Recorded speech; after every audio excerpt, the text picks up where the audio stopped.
Albert Einstein once said, everybody's a genius, but if you judge a fish by its ability to climb a tree, it will live its whole life believing that it is stupid.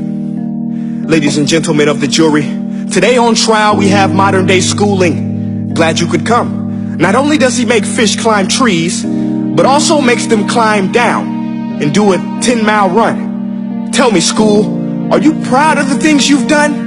Turning millions of people into robots, do you find that fun? Do you realize how many kids relate to that fish swimming upstream in class, never finding their gifts, thinking they are stupid, believing they are useless? Well, the time has come, no more excuses. I call school to the stand and accuse him of killing creativity, individuality, and being intellectually abusive. He's an ancient institution that has outlived his usage. So, Your Honor, this concludes my opening statement, and if I may present the evidence of my case, I will prove it. Proceed. Exhibit A. Here's a modern day phone. Recognize it? Here's a phone from 150 years ago.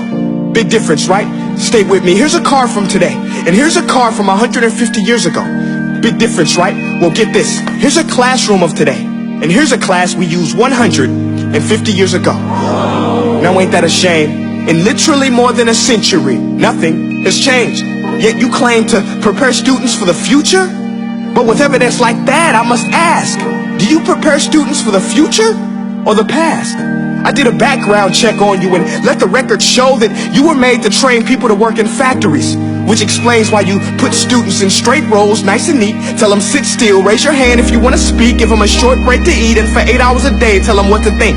Oh, and make them compete to get an A letter which determines product quality, hence grade A of meat. I get it. Back then, times were different. We all have a past. I myself am no Gandhi. But today, we don't need to make robot zombies. The world has progressed. And now we need people who think creatively, innovatively, critically, independently, with the ability to connect. See, every scientist will tell you that no two brains are the same. And every parent with 2 or more children will confirm that claim.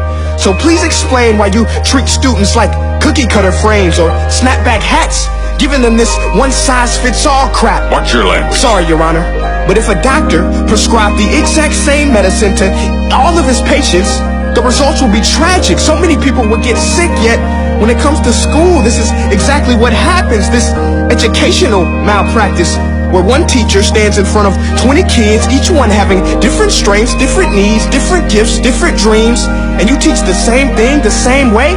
That's horrific. Ladies and gentlemen, the defendant should not be acquitted. This may be one of the worst criminal offenses ever to be committed.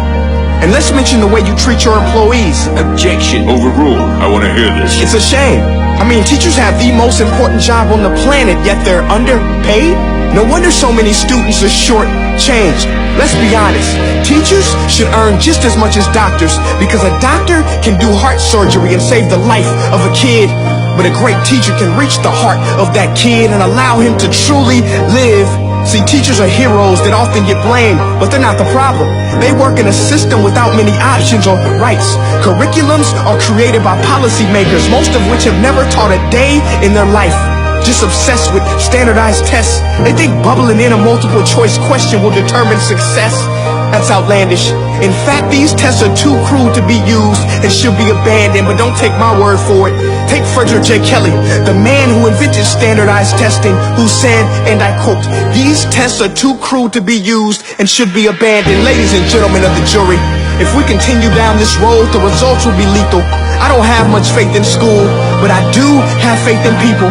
And if we can customize healthcare, cars, and Facebook pages, then it is our duty to do the same for education, to upgrade and change and do away with school spirit, because that's useless.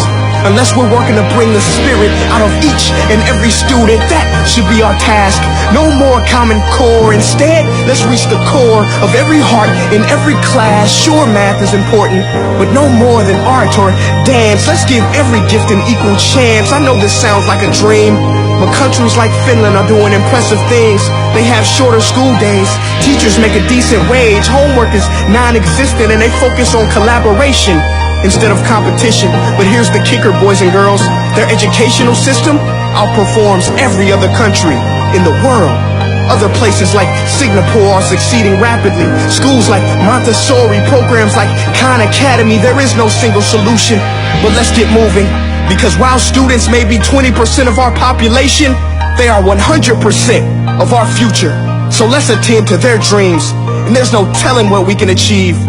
This is a world in which I believe, a world where fish are no longer forced to climb trees. I'll rest my case.